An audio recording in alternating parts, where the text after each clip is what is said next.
ഈ വാർത്ത നിങ്ങൾക്കായി സമർപ്പിക്കുന്നത് ആഘോഷങ്ങൾക്ക് ഭാഷയില്ല, അതിരുകളില്ല. Kalyan Silks. Kalyan Jewellers. Kalyan Jewellers അവതരിപ്പിക്കുന്നു 4 ലെവൽ അഷുറൻസ് സർട്ടിഫിക്കറ്റ്.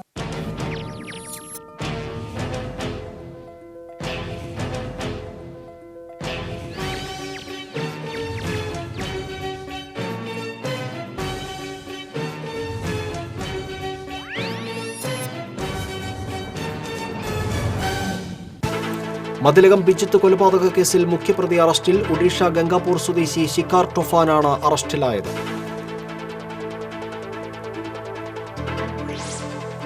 പെരിഞ്ഞനം ആറാട്ടുകടവിൽ കടലിൽ കുളിക്കാനിറങ്ങിയ വിദ്യാർത്ഥികളെ കാണാതായി. കാട്ടൂർ സ്വദേശികളായ 2 വിദ്യാർത്ഥികളെയാണ് കാണാതായത്.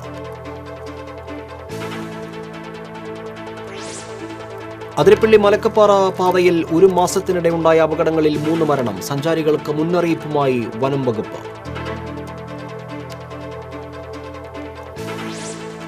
വൈദ്യുതി ലൈനിലെ എയർ ബ്രേക്ക് സ്വിച്ചുകൾ സാമൂഹ്യ വിരുദ്ധർ ഓഫാക്കി. തൃക്കൂർ പഞ്ചായത്തിന്റെ മലയോര മേഖല ഇരുട്ടിലായത് 12 മണിക്കൂർ.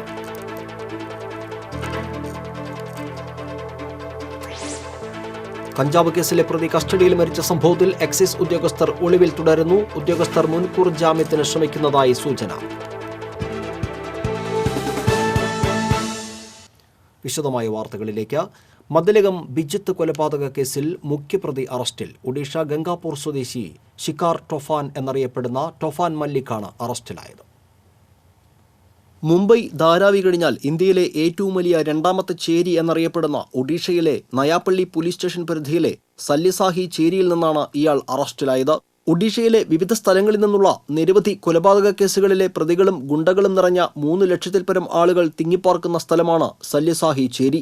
പ്രതികൾ ഇവിടെ ഉണ്ടെന്നറിഞ്ഞ അന്വേഷണ സംഘം തുടർച്ചയായി 3 ദിവസം ചേരിയിൽ റെയ്ഡ് നടത്തിയെങ്കിലും പ്രതികൂല സാഹചര്യമായതിനാൽ മറ്റു പ്രതികളെ കണ്ടെത്താനായില്ല. അപരിചിതരായവർ എത്തിയാൽ ഏത് നിമിഷവും ആക്രമിക്കപ്പെടുന്ന സാഹചര്യമാണിവിടെ. ഇക്കഴിഞ്ഞ 26-ന് ഉച്ചയ്ക്ക് 2:30-യോടെയാണ് കൊലപാതകത്തിനിടയാക്കിയ സംഭവങ്ങളുടെ തുടക്കം. പ്രതികളിൽ ടൊഫാൻ, നബ്ബ, സുശാന്ത് എന്നിവർക്ക് അന്ന് ജോലിയില്ലായിരുന്നു. ഉച്ചയ്ക്ക് അവർ താമസിക്കുന്ന റൂമിലെത്തിയ ബിജിത്ത് മുഖ്യപ്രതിയുമായി പണത്തിന്റെ പേരിലുണ്ടായ തർക്കം അടിപിടിയിലെത്തി. തുടർന്ന് പ്രതികൾ വിജിത്തിനെ കൂട്ടം കൂടി ആക്രമിക്കുകയായിരുന്നു. ഇതിനിടെ 1-ാം പ്രതി ടൊഫാൻ അടുക്കളയിൽ നിന്ന് കത്തിയെടുത്ത് ബിജിത്തിനെ കുത്തി. മറ്റൊരു പ്രതി ഇരിക്കാൻ ഉപയോഗിക്കുന്ന പലക കൊണ്ട് ബിജിത്തിനെ തലയ്ക്കടിച്ചു വീഴ്ത്തി. തുടർന്ന് കൈക്കാലുകൾ കഴുത്തിനോട് ചേർത്ത് ശരീരം പന്ത് പോലെ ചുരുട്ടി പുതപ്പിൽ കെട്ടിപ്പൊതിഞ്ഞു. വൈകിട്ട് പണി കഴിഞ്ഞെത്തിയ മറ്റ് 2 പേരും കൂടി ചേർന്ന് മൃതദേഹം തൊട്ടടുത്ത പറമ്പിലെ തെങ്ങിനടിയിൽ കൊണ്ടുചെന്നിട്ടു. തിരിച്ചെത്തിയ 5 പേരും റൂം തുടച്ച് വൃത്തിയാക്കി കൊടുങ്ങല്ലൂർ വഴി തൃശൂരിലെത്തി രാത്രി തന്നെ ട്രെയിനിൽ ഒഡീഷയിലേക്ക് മുങ്ങുകയായിരുന്നു. മരണപ്പെട്ട വിജിത്ത് അന്ന് 26-ാം തീയതി പകല് ഉച്ചയ്ക്ക് 1 മണിക്ക് ഇവർ തമ്മിൽ ബന്ധപ്പെടുകയും അതിനുശേഷം ഒന്നിച്ച് മദ്യപിച്ചതിന് ശേഷം സൈക്കിളിൽ ഒരു താമസ സ്ഥലത്തേക്കും പോയി. താമസ സ്ഥലത്തെത്തി കൂടുതൽ പൈസ 500 രൂപ ഈ ടോഫൻ മല്ലിക്കിനോട് കടം ചോദിച്ചു. ടോഫൻ മല്ലിക്ക് തൻ്റെ കൈവശം പണമില്ലെന്ന് പറഞ്ഞതിനെ തുടർന്ന് ഇവർ തമ്മിൽ വഴക്കായി. ടോഫൻ മല്ലിക്കിനെ തല്ലിയെന്നാണ് ടോഫൻ മല്ലിക്ക് പറയുന്നത്. തുടർന്ന് ടോഫൻ മല്ലിക്ക് സ്ഥലത്തുണ്ടായിരുന്ന കത്തിയെടുത്ത് കുത്തുകയും ആ റൂമിലുണ്ടായിരുന്ന ഇദ്ദേഹത്തിൻ്റെ സഹോദരൻ കൃഷ്ണൻ മല്ലിക്കും നബ്ബ മല്ലിക്കും അതുപോലെ തന്നെ സുശാന്ത് എന്ന് പറയുന്ന 2 പേരും കൂടി സഹായിച്ച് അവിടെ വെച്ച് പൂർണ്ണമായിട്ട് അയാളെ അടിച്ചും ഇടിച്ചും എല്ലാം കൊലപ്പെടുത്തിയുണ്ടായി. തൃശൂർ റേഞ്ച് DIG S സുരേന്ദ്രന്റെ നിർദ്ദേശാനുസരണം rural SP N Vijayakumaran, Irinjalakuda DYSP Famous വർഗീസിന്റെ നേതൃത്വത്തിൽ രൂപീകരിച്ച ഓപ്പറേഷൻ ശിക്കാർ എന്ന സംഘത്തിനായിരുന്നു അന്വേഷണ ചുമതല. Rural crime branch SI MP Muhammad Rafi, Mathilakam SI KP Mithun, KS Sooraj, additional SI Vijayan, ASI മാരായ തോമസ്, ക്ലീസൻ, ജിജിൽ, സീനിയർ CPOമാരായ P Jayakrishnan, CA Job, MK Gopi, Sooraj V Dev, Shaheer Babu, CPOമാരായ ES Jeevan, Rajeev, Thomas, Sreejith Thomachan, AA Shiju, Manoj, Justin Varghese, CR Sanoop, CK Shanoob എന്നിവരാണ് അന്വേഷണ സംഘത്തിൽ ഉണ്ടായിരുന്നത്. TCV ഇരിങ്ങാലക്കുട. പെരിഞ്ഞനം ആറാട്ടുകടവിൽ അവധി ആഘോഷിക്കാനെത്തിയ 2 വിദ്യാർത്ഥികളെ കടലിൽ കാണാതായി. കാട്ടൂർ സ്വദേശികളായ കുരുത്തുകുളങ്ങര പീറ്റർ മകൻ 14 വയസ്സുള്ള അൽസൻ, കുരുത്തുകുളങ്ങര ജോഷി മകൻ 13 വയസ്സുള്ള ഡെൽവിൻ എന്നിവരെയാണ് കാണാതായത്. ഉച്ചതിരിഞ്ഞ് 3 മണിയോടെയാണ് 6 വിദ്യാർത്ഥികളും 4 മുതിർന്നവരും ചേർന്ന സൈക്കിളിൽ ആറാട്ടുകടവ് ബീച്ചിലെത്തിയത്. കുട്ടികൾ ചേർന്ന് ഫുട്ബോൾ കളിക്കുന്നതിനിടെ കടലിലേക്ക് വീണ പന്ത് എടുക്കാൻ പോയ 3 വിദ്യാർത്ഥികളാണ് തിരയിൽപ്പെട്ടത്. ഒരാളെ മറ്റുള്ളവർ ചേർന്ന് രക്ഷപ്പെടുത്തിയെങ്കിലും 2 പേരെ കാണാതാവുകയായിരുന്നു. രക്ഷപ്പെട്ട കാട്ടൂർ സ്വദേശി ചിറ്റിലപ്പള്ളി ഡേവിസ് മകൻ ഡെൽവിനെ കൊടുങ്ങല്ലൂർ മോഡേൺ ആശുപത്രിയിൽ പ്രവേശിപ്പിച്ചു. കാട്ടൂർ ഫാത്തിമ മാതാ പള്ളിയിലെ അൾത്താര സഹായികളും സെമിനാരി വിദ്യാർത്ഥികളുമാണ് അവധി ആഘോഷിക്കാൻ കടപ്പുറത്തെത്തിയത്. കയ്പമംഗലം പോലീസും അഴീക്കോട് തീരദേശ പോലീസും മത്സ്യത്തൊഴിലാളികളും ചേർന്ന് തിരച്ചിൽ നടത്തി.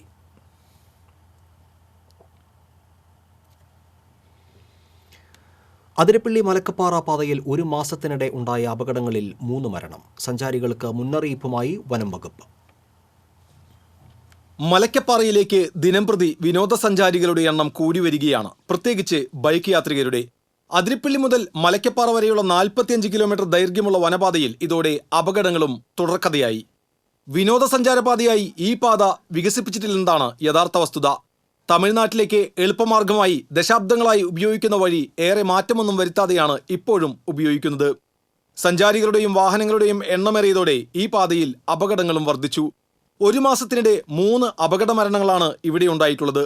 ബൈക്ക് അപകടത്തിൽ യുവാവിന്റെ മരണം, താഴ്ചയിലേക്ക് വാഹനം മറിഞ്ഞ് അന്യസംസ്ഥാനക്കാരനായ തൊഴിലാളിയുടെ മരണം, ബസ് മറിഞ്ഞ് വിദ്യാർത്ഥിനിയുടെ മരണം ഏറ്റവും ഒടുവിലത്തേതാണ്. ബൈക്ക് യാത്രക്കാരുടെ പറുദീസയായിട്ടാണ് സമൂഹമാധ്യമങ്ങളിൽ മലക്കപ്പാറ പാതയെക്കുറിച്ച് പ്രചരിപ്പിക്കുന്നത്. വലിയ ശബ്ദത്തിലും വേഗത്തിലും വനപാതയിലൂടെ ചീറിപ്പായുന്ന ബൈക്ക് യാത്രക്കാർ സ്വയം അപകടത്തിൽപ്പെടുന്നതിനൊപ്പം വന്യജീവികൾക്കും ഭീഷണിയാണ്. പലർക്കും ഈ പാതയെക്കുറിച്ച് മതിയായ അറിവ് പോലുമില്ല. കാട്ടിൽ മരം വീണും ആനയിറങ്ങിയും എപ്പോൾ വേണമെങ്കിലും യാത്ര തടസ്സപ്പെടാം. വാഹനത്തിൽ ഇന്ധനം നിറയ്ക്കാനോ ഭക്ഷണം കഴിക്കാനോ ഈ പാതയിൽ സൗകര്യങ്ങളില്ല. വാഹനം തകരാറിലായാലും അറ്റകുറ്റപ്പണിക്ക് സൗകര്യമില്ലെന്ന് മാത്രമല്ല, റോഡ് തടസ്സപ്പെട്ട് മറ്റു വാഹനങ്ങൾക്കും കടന്നുപോകാനാവില്ല. രാത്രി സമയങ്ങളിൽ ഈ പാതയിൽ വനം വകുപ്പ് സഞ്ചാരം അനുവദിച്ചിട്ടില്ലെങ്കിലും പകൽ പ്രവേശിച്ച് വഴിയിൽ സമയം ചിലവഴിച്ച് രാത്രിയാത്ര തുടരുന്നവരും നിരവധിയുണ്ട്. മലക്കപ്പാറ വഴിയിലെ പരിമിതികളും കാടിന്റെ നിയമങ്ങളും സഞ്ചാരികൾ മനസ്സിലാക്കണമെന്നാണ് വനം വകുപ്പിന്റെ അഭ്യർത്ഥന. DTPCയുടെ യാത്രാ സൗകര്യം കൂടുതൽ പേർ ഉപയോഗപ്പെടുത്തിയാൽ കാട്ടിലെ വാഹനബാഹുല്യം കുറയ്ക്കാനാകുമെന്ന് വനം വകുപ്പ് പറയുന്നു. ബൈക്ക് റൈഡിനും മത്സരയോട്ടത്തിനും അനുയോജ്യമായ പാതയാണ് അതിരപ്പള്ളി മലക്കപ്പാറ റൂട്ടെന്ന സമൂഹമാധ്യമങ്ങളിലെ പ്രചരണം അവസാനിപ്പിക്കണമെന്നും വനം വകുപ്പ് ആവശ്യപ്പെടുന്നു. TCV തൃശൂർ. കഴിഞ്ഞ ദിവസം മലക്കപ്പാറയിലുണ്ടായ അപകടത്തിൽ മരിച്ച ഇരിങ്ങാലക്കുട ക്രൈസ്റ്റ് കോളേജ് വിദ്യാർത്ഥിനി ആൻസിക്ക് സഹപാഠികളുടെ അന്ത്യാഞ്ജലി. കോളേജിൽ പൊതുദർശനത്തിന് വെച്ച മൃതദേഹത്തിൽ സഹപാഠികൾ വിതുമ്പലോടെയാണ് പ്രിയ സുഹൃത്തിന് അന്ത്യോപചാരം അർപ്പിച്ചത്. പരിക്കുകളോടെ രക്ഷപ്പെട്ട സഹപാഠികൾ ആൻസിയെ അവസാനമായി കാണുവാനായി കോളേജിലെത്തിയിരുന്നു. ക്രൈസ്റ്റ് കോളേജിലെ 1ാം വർഷ MSW വിദ്യാർത്ഥിനിയായിരുന്നു ആൻസി.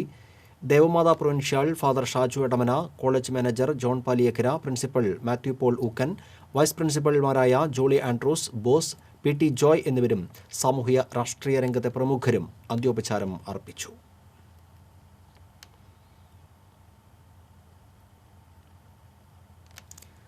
മലക്കപ്പാറയിൽ കോളേജ് വിദ്യാർത്ഥിനിയുടെ മരണത്തിനിടയാക്കിയ അപകടത്തിൽ വില്ലനായത് ബസിന്റെ ഡ്രൈവറാണെന്ന് ദൃക്സാക്ഷികൾ. ഇയാൾ ഇതുവരെയും രംഗത്തെത്താത്തതും സംശയങ്ങൾക്കിടയാക്കുന്നു. ഡ്രൈവർ നിഖിലിന്റെ അശ്രദ്ധയായിരുന്നു ദുരന്തത്തിന് വഴിവെച്ചതെന്ന് നാട്ടുകാർ ചൂണ്ടിക്കാട്ടുന്നു.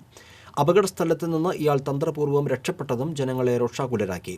അമിത വേഗതയിൽ ഓടിക്കൊണ്ടിരുന്ന ബസ് പെരുമ്പാറയിലെ വളവിൽ നിയന്ത്രണം തെറ്റുകയായിരുന്നു. തുടർന്ന് റോഡിന്റെ ഓരത്തുള്ള ഗട്ടറിൽ ചാടിയ വാഹനം വീണ്ടും അമിത വേഗത്തിൽ മുന്നോട്ടെടുത്തപ്പോഴാണ് ഇലക്ട്രിക് പോസ്റ്റിലിടിച്ച് റോഡിന് കുറുകെ മറിഞ്ഞത്. അപകടം നടന്ന ഉടനെ നിഖിൽ രക്ഷപ്പെടുകയായിരുന്നു. നിസ്സാര പരിക്കേറ്റ ഇയാൾ മലക്കപ്പാറയിലെയും ചാലക്കുടിയിലെയും ആശുപത്രികളിൽ എത്തിയിട്ടില്ലെന്ന് പോലീസ് പറഞ്ഞു. ഇതിനിടെ അപകടത്തിന് ശേഷം പോലീസും വേണ്ടത്ര ശുഷ്കാന്തിയോടെ പ്രവർത്തിച്ചില്ലെന്ന് പരാതി ഉയർന്നു.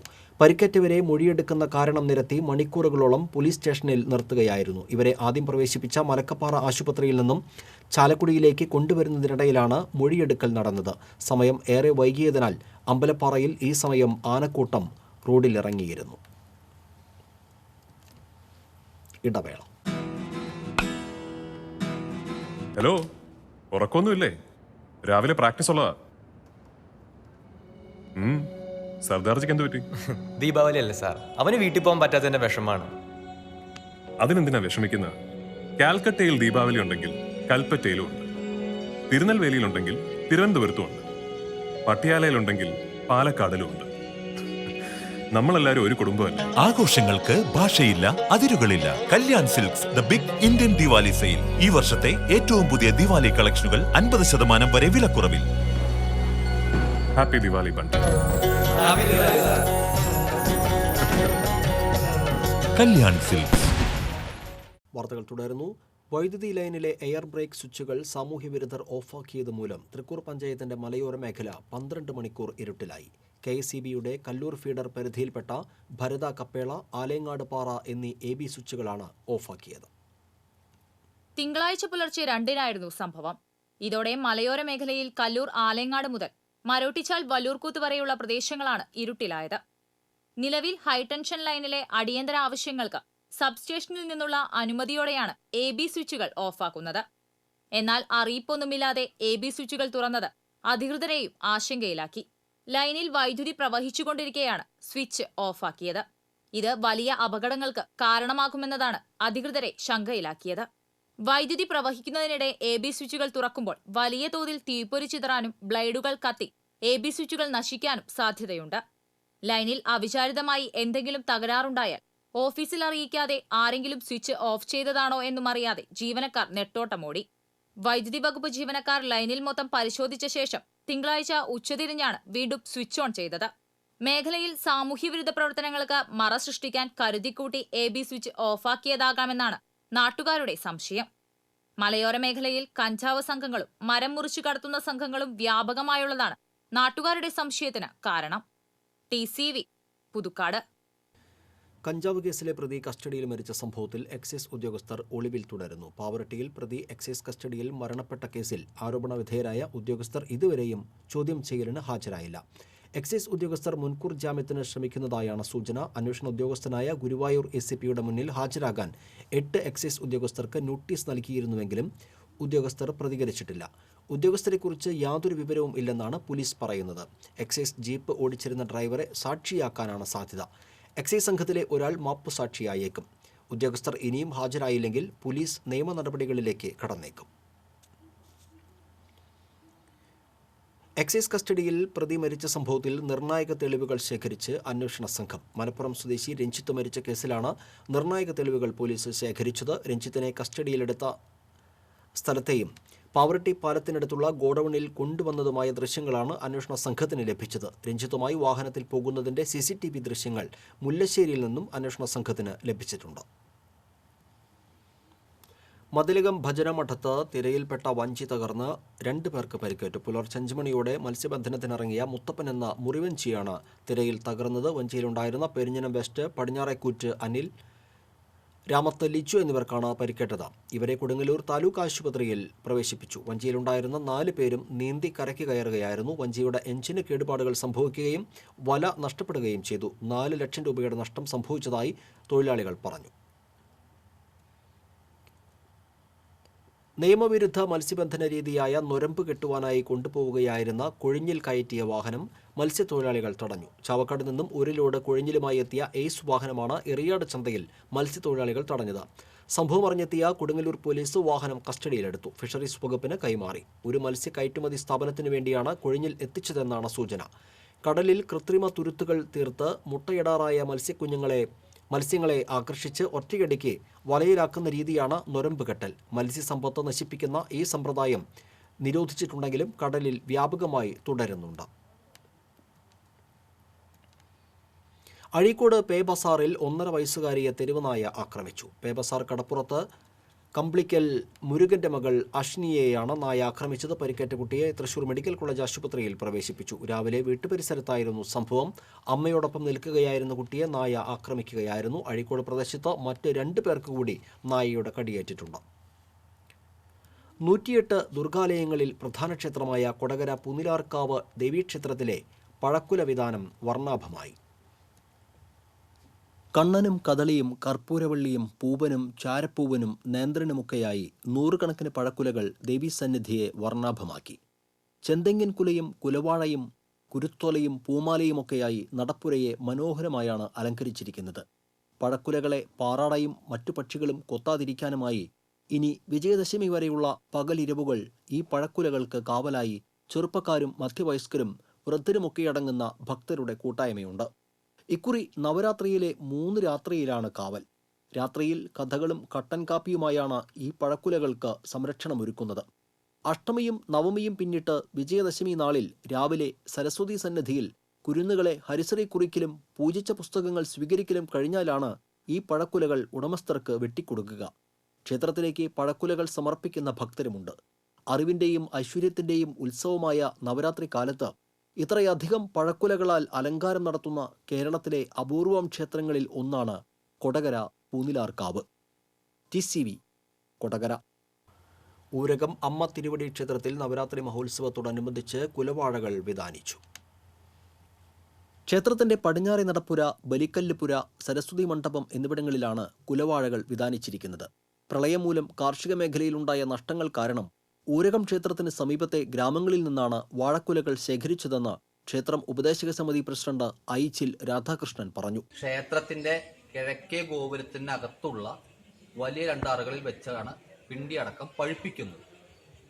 അങ്ങനെ പഴുപ്പിക്കുന്ന കുലവാഴകൾ ദുർഗാഷ്ടമി ദിവസം രാവിലെ അറകളിൽ നിന്ന് പടിഞ്ഞാറെ നടപ്പുരയിലും ബലിക്കപ്പുരയിലും സരസ്വതി മണ്ഡപത്തിന് മുൻപിലാണ് ഇത് വിധാനിക്കുന്നത്. ഭക്തർ സമർപ്പിച്ച വാഴക്കുലകൾ ക്ഷേത്രത്തിലെ കിഴക്കേ ഗോപുരത്തിനുള്ളിലെ അറകളിൽ വെച്ച് പഴുപ്പിച്ചാണ് ദുർഗാഷ്ടമി ദിവസം കുലകൾ ക്ഷേത്രത്തിൽ വിധാനിച്ചിരിക്കുന്നത്. കാർഷിക സമൃദ്ധിയടക്കം സർവ്വ ഐശ്വര്യത്തിനായിട്ടാണ് ഭക്തജനങ്ങൾ കുലവാഴകൾ സമർപ്പിക്കുന്നത്.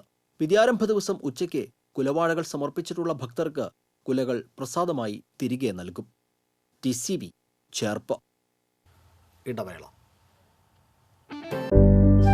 ജോസ് ആലുക്കാസ് ആഘോഷിക്കുന്നു 55 വർഷങ്ങൾ. ഇത്രയേറെ ദൂരം ഞങ്ങളെ എത്തിച്ച് നിങ്ങൾ ഓരോരുത്തർക്കും നന്ദി. ജോസ് ആലുക്കാസിൽ ഇപ്പോൾ പുതിയ കളക്ഷനുകൾ മാത്രമല്ല, എല്ലാവർക്കും സമ്മാനം, എല്ലാ പർച്ചേസിനും സമ്മാനം. ജോസ് ആലുക്കാസിന്റെ 55 വർഷങ്ങൾ, 5 കോടിയോളം രൂപയുടെ സമ്മാനങ്ങൾ. ജോസ് ആലുക്കാസ് ആഘോഷിക്കുന്നു 55 വർഷങ്ങൾ. ഇത്രയേറെ ദൂരം ഞങ്ങളെ എത്തിച്ച് നിങ്ങൾ ഓരോരുത്തർക്കും നന്ദി. ജോസ് ആലുക്കാസിൽ ഇപ്പോൾ പുതിയ കളക്ഷനുകൾ മാത്രമല്ല, എല്ലാവർക്കും സമ്മാനം, എല്ലാ പർച്ചേസിനും സമ്മാനം. ജോസ് ആലുക്കാസിന്റെ 55 വർഷങ്ങൾ, 5 കോടിയോളം രൂപയുടെ സമ്മാനങ്ങൾ. വാർത്തയിലേക്ക്. ബിടെക് ബിരുദധാരിയായ യുവതി അമ്മയും സഹോദരിയും നോക്കി നിൽക്കെ ട്രെയിന് മുന്നിൽ ചാടി ജീവനൊടുക്കി. ചന്ദ്രാപ്പിനെ സ്വദേശിനി മച്ചിങ്ങൽ വീട്ടിൽ പരേതനായ ബാബുരാജിന്റെ മകൾ 24 വയസ്സുള്ള വിധു എന്ന നീതുവാണ് മരിച്ചത്. തൃശൂർ റെയിൽവേ സ്റ്റേഷനിൽ തിങ്കളാഴ്ച ഉച്ചയോടെയാണ് സംഭവം. ഗുരുതരമായി പരിക്കേറ്റ നീതുവിനെ ആദ്യം തൃശൂർ ജനറൽ ആശുപത്രിയിലും പിന്നീട് ഗവൺമെന്റ് മെഡിക്കൽ കോളേജ് ആശുപത്രിയിലും പ്രവേശിപ്പിച്ചെങ്കിലും മരണം സംഭവിക്കുകയായിരുന്നു. അരൂർ മണ്ഡലം UDF സ്ഥാനാർത്ഥി ഷാനിമോൾ ഉസ്മാനെ പൂതനയെന്ന് വിളിച്ച് അധിക്ഷേപിച്ച മന്ത്രി ജി സുധാകരന് തിരിച്ചടി കിട്ടുമെന്ന് മഹിളാ കോൺഗ്രസ് സംസ്ഥാന അധ്യക്ഷ ലതിക സുഭാഷ് പറഞ്ഞു. മഹിളാ കോൺഗ്രസ് ജില്ലാ കമ്മിറ്റിയുടെ നേതൃത്വത്തിൽ സംഘടിപ്പിച്ച വനിതാ സംഗമവും MP-മാർക്കുള്ള സ്വീകരണവും ഉദ്ഘാടനം ചെയ്ത് സംസാരിക്കുകയായിരുന്നു ലതിക സുഭാഷ്. മുതലക്കണ്ണീർ ഒഴുക്കിയത് കൊണ്ടൊന്നും വോട്ട് കിട്ടില്ല. ഈ പൂതനമാരെ ഒന്നും നമ്മൾ വിജയിപ്പിച്ചുകൂടാ. ആരെയാണ് ശ്രീ ജി സുധാകരൻ പൂതന എന്ന് വിളിച്ചിരിക്കുന്ന മന്ത്രി ശ്രീ ജി സുധാകരൻ നമ്മുടെ പ്രിയങ്കരിയായ അഡ്വക്കേറ്റ് ഷാനിമോൾ ഉസ്മാനെ അപമാനിച്ചിരിക്കുകയാണ്. അതുപോലെ എത്രയോ സപ്പോർട്ട്. ഷാനിമോൾ ഉസ്മാനെതിരെയുള്ള പരാമർശം പിൻവലിക്കാൻ ജി സുധാകരൻ തയ്യാറാകണമെന്ന് ലതിക സുഭാഷ് പറഞ്ഞു. മഹിളാ കോൺഗ്രസ് ജില്ലാ പ്രസിഡന്റ് ലീലാമ തോമസ്, മഹിളാ കോൺഗ്രസ് ദേശീയ സെക്രട്ടറി ചമൻ ഫർസാന, സംസ്ഥാന സെക്രട്ടറി സംഗീത തുടങ്ങിയവർ സംസാരിച്ചു. മാള മേഖലയിൽ ജലനിധി പൈപ്പുകൾ പൊട്ടി കുടിവെള്ളം പാഴാകുന്നു. പ്രധാന റോഡുകളെല്ലാം തകർന്ന് ആയിരക്കണക്കിന് ലിറ്റർ കുടിവെള്ളമാണ് ദിവസവും പാഴാകുന്നത്. ജലനിധി കണക്കനുസരിച്ച് ഒരു ദിവസം ലക്ഷം രൂപയുടെയെങ്കിലും ശുദ്ധജലം ഇത്തരത്തിൽ പാഴാകുന്നുണ്ട്. എന്നാൽ ദിവസങ്ങൾ കഴിഞ്ഞിട്ടും പരാതികളിൽ യാതൊരു നടപടികളും ഉണ്ടാകുന്നില്ലെന്ന് വ്യാപകമായി ആക്ഷേപമുണ്ട്. പോലീസ് സ്റ്റേഷന് മുന്നിൽ പൈപ്പ് പൊട്ടിയത് ദിവസങ്ങൾക്ക് ശേഷം അറ്റകുറ്റപ്പണികൾ നടത്തിയെങ്കിലും മണിക്കൂറുകൾക്കുള്ളിൽ വീണ്ടും തകർന്നു. ഇത്തരത്തിൽ മാളയിലും വിവിധ പഞ്ചായത്തുകളിലുമായി 100ഓളം സ്ഥലങ്ങളിലാണ് വലുതും ചെറുതുമായി പൈപ്പുകൾ തകർന്നിരിക്കുന്നത്. ഹൃദയം മാറ്റിവെക്കൽ ശസ്ത്രക്രിയയ്ക്ക് സഹായം തേടുന്ന ഷാജുദ്ദീന് കോളങ്ങാട്ടുകര സെന്റ് മേരീസ് പള്ളിയുടെ ധനസഹായം. ഷാജുദ്ദീന്റെ ദയനീയാവസ്ഥ സംബന്ധിച്ച് കഴിഞ്ഞ ദിവസം TCB നൽകിയ വാർത്തയെ തുടർന്നാണ് കോളങ്ങാട്ടുകര പള്ളി വികാരി ഫാദർ ഡോക്ടർ ഫ്രാൻസിസ് ആലപ്പാട്ടിന്റെ നേതൃത്വത്തിൽ മണലിത്രയിലുള്ള ഷാജുദ്ദീന്റെ വീട്ടിലെത്തി 1 ലക്ഷം രൂപയുടെ ചെക്ക് മാതാവ് ജമീലയ്ക്ക് കൈമാറിയത്. മതങ്ങളുടെ വേലിക്കെട്ടുകൾക്കപ്പുറം മനുഷ്യസ്നേഹത്തിന്റെ പ്രതീകമായ കാരുണ്യ സഹായം ഷാജുദ്ദീന് വേണ്ടി ചികിത്സാ സഹായ സമിതി രൂപീകരിച്ച കമ്മിറ്റി ഭാരവാഹികൾ നിറമനസ്സോടെയാണ് സ്വീകരിച്ചത്. സെന്റ് മേരീസ് പള്ളി ട്രസ്റ്റിമാരായ NL ആന്റണി, ER പിയൂസ്, ഡെന്നി ലോറൻസ്, അനൂപ് ദേവസി എന്നിവർക്കൊപ്പം ചികിത്സാ സഹായ സമിതി ചെയർമാനും തെക്കുംകര ഗ്രാമപഞ്ചായത്ത് അംഗവുമായ സുനിത കുമാരി, കൺവീനർ KI ഉലഹന്നാൻ എന്നിവരുടെ സാന്നിധ്യത്തിലായിരുന്നു ധനസഹായം കൈമാറിയത്. മമ്മിയൂർ മഹാദേവ ക്ഷേത്രത്തിലെ മഹാനവമി ആഘോഷങ്ങളിൽ പങ്കെടുക്കാൻ ആയിരങ്ങളെത്തി. നവരാത്രി സംഗീതോത്സവത്തിന് സമാപനം കുറിച്ച് പഞ്ചരത്ന കീർത്തനാലാപനം അരങ്ങേറി. നടരാജ മണ്ഡപത്തിൽ പ്രശസ്ത സംഗീതജ്ഞൻ രമേശൻ V. പുനിയൂർക്കുളത്തിന്റെ നേതൃത്വത്തിൽ സൗരാഷ്ട്ര രാഗത്തിലെ ഗണപതി സ്തുതിയോടുകൂടിയാണ് പഞ്ചരത്ന കീർത്തനാനും ആരംഭിച്ചത്. മഹാനവമിയോടനുബന്ധിച്ച് ക്ഷേത്രം തന്ത്രി ചെന്നാസ് നാരായണ നമ്പൂതിരിപ്പാടിന്റെ മുഖ്യ കാർമ്മികത്വത്തിൽ വേദസാര ലളിത സഹസ്രനാമ ലക്ഷാർച്ചനയും ഉണ്ടായിരുന്നു. വൈകിട്ട് നടരാജ മണ്ഡപത്തിൽ വൈഷ്ണവി കുമരേഷിന്റെ സംഗീത കച്ചേരിയും അരങ്ങേറി. കഴിഞ്ഞ ദിവസം പെയ്ത മഴയിൽ ചിറ്റണ്ട പാടശേഖരത്തിലെ നെൽച്ചെടികൾ വെള്ളത്തിനടിയിലായി. ചെറുതാണി പാടശേഖരമാണ് വെള്ളത്തിൽ മുങ്ങിയത്. കഴിഞ്ഞ പ്രളയത്തിലും ഈ പ്രദേശത്ത് വൻ കൃഷിനാശം സംഭവിച്ചിരുന്നു. കൃഷിനാശം സംഭവിച്ച ദുരിതമനുഭവിക്കുന്ന കർഷകർക്ക് അടിയന്തരമായ സഹായങ്ങൾ ലഭ്യമാക്കണമെന്ന് കർഷകർ ആവശ്യപ്പെട്ടു. തൃശൂർ തെക്കേമഠത്തിലെ നവരാത്രി ആഘോഷങ്ങളുടെ ഭാഗമായി ആചാര്യ സംഗമവും യതിപൂജയും നടന്നു. ചെന്മയ മിഷൻ ആചാര്യൻ ഗംഭീരാനന്ദ മഹാരാജ് ഭദ്രദീപം കൊളുത്തിയതോടെയാണ് ചടങ്ങുകൾക്ക് തുടക്കമായത്. തെക്കേമഠം മൂപ്പിൽ സ്വാമിയാർ വാസുദേവാനന്ദ ബ്രഹ്മാനന്ദ ഭൂതി അധ്യക്ഷനായിരുന്നു. പൊറനാട്ടുകര ശ്രീരാമകൃഷ്ണ മഠം സ്വാമി നന്ദാത്മജാനന്ദ, ചെറുശ്ശേരി വിവേകാനന്ദാശ്രമം സ്വാമി പുരുഷോത്തമാനന്ദ സരസ്വതി, സ്വാമി ശങ്കര സുന്ദരാനന്ദ സരസ്വതി, സ്വാമി വിശ്വേശ്വരാനന്ദ സരസ്വതി, യോഗാനന്ദ സരസ്വതി, യോഗി കൃഷ്ണാനന്ദ ഗിരി തുടങ്ങിയവർ സന്നിഹിതരായിരുന്നു. ഡോക്ടർ കൃഷ്ണൻ നമ്പൂതിരി, തെക്കേമഠം മാനേജർ വടക്കുംപാട്ട് നാരായണൻ എന്നിവർ ചടങ്ങുകൾക്ക് നേതൃത്വം നൽകി. ഇടവേള. ഇലക്ട്രിക്കൽ ഉൽപ്പന്നങ്ങളുടെ ഏറ്റവും വലിയ ഡിസ്കൗണ്ടുകളുമായി കീഴിൽ new cable point, Sankara Iyer junction, MG road, Thrissur. വീണ്ടും വാർത്തയിലേക്ക്. ജില്ലാ ടേബിൾ ടെന്നീസ് അസോസിയേഷന്റെ ആഭിമുഖ്യത്തിൽ തൃശൂരിൽ നടക്കുന്ന സംസ്ഥാന അന്തർ ജില്ലാ ടേബിൾ ടെന്നീസ് ചാമ്പ്യൻഷിപ്പിലെ ടീമിനങ്ങളിൽ വിജയികളായവർക്ക് സമ്മാനങ്ങൾ വിതരണം ചെയ്തു.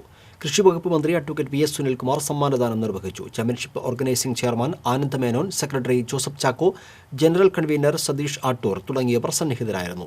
സബ് ജൂനിയർ ബോയ്സ് ടീം ചാമ്പ്യൻഷിപ്പിൽ പാലക്കാട് വിജയികളായി. കാഡറ്റ് ബോയ്സ് വിഭാഗത്തിൽ ആലപ്പുഴയും കാഡറ്റ് ഗേൾസ് വിഭാഗത്തിൽ എറണാകുളവുമാണ് വിജയികളായത്. നാടിന്റെ തച്ചന് വീട് നിർമ്മിച്ചു നൽകി ഏവന്നൂർ മൈത്രി അയൽ കൂട്ടായ്മ മാതൃകയായി. ഒരു കാലത്ത് ചെറൂർ പ്രദേശത്തെ ഒട്ടേറെ വീടുകൾ നിർമ്മിച്ചു നൽകിയ തച്ചൻ ഗിരിജന്റെ തകർന്നു വീടാറായ ചോർന്നൊലിക്കുന്ന വീടാണ് ഏവന്നൂർ മൈത്രി കൂട്ടായ്മ പുനർനിർമ്മിച്ചു നൽകിയത്. രോഗബാധിതനായി തനിയെ താമസിക്കുന്ന ഗിരിജന്റെ ദുരിതം മനസ്സിലാക്കിയാണ് ഇവർ വീട് പുതുക്കി പണിത് നൽകിയത്. ഗിരിജന് ദിവസേന ഭക്ഷണം നൽകാനുള്ള സംവിധാനവും വീട്ടുപകരണങ്ങളും ഇവർ ഒരുക്കി നൽകി.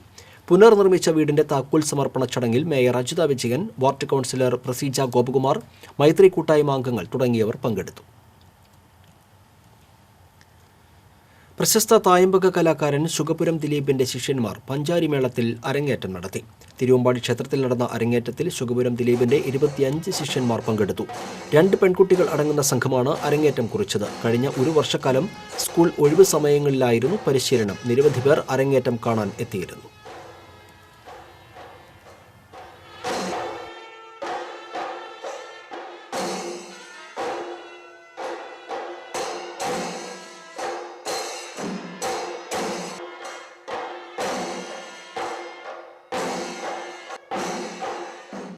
പ്രധാന വാർത്തകൾ വീണ്ടും. മതിലകം ബിജിത്ത് കൊലപാതക കേസിൽ മുഖ്യപ്രതി അറസ്റ്റിൽ. ഒഡീഷ ഗംഗാപൂർ സ്വദേശി ശിക്കാർ ടൊഫാനാണ് അറസ്റ്റിലായത്.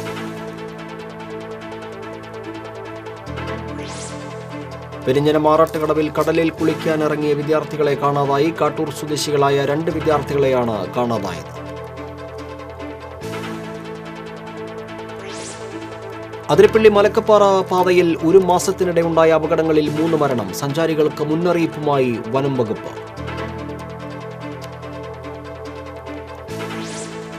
വൈദ്യുതി ലൈനിലെ എയർ ബ്രേക്ക് സ്വിച്ചുകൾ സാമൂഹ്യ വിരുദ്ധർ ഓഫാക്കി. തൃക്കൂർ പഞ്ചായത്തിന്റെ മലയോര മേഖല ഇരുട്ടിലായത് 12 മണിക്കൂർ.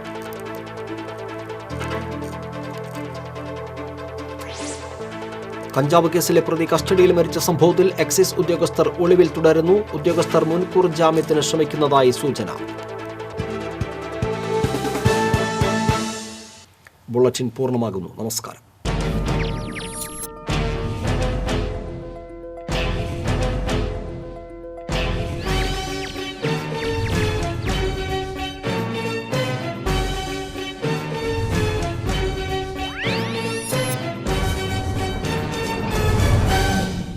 ഈ വാർത്ത നിങ്ങൾക്കായി സമർപ്പിച്ചത് ആഘോഷങ്ങൾക്ക് ഭാഷയില്ല, അതിരുകളില്ല. Kalyan Silks. Kalyan Jewellers. Kalyan Jewellers അവതരിപ്പിക്കുന്നു 4 ലെവൽ അഷുറൻസ് സർട്ടിഫിക്കറ്റ്.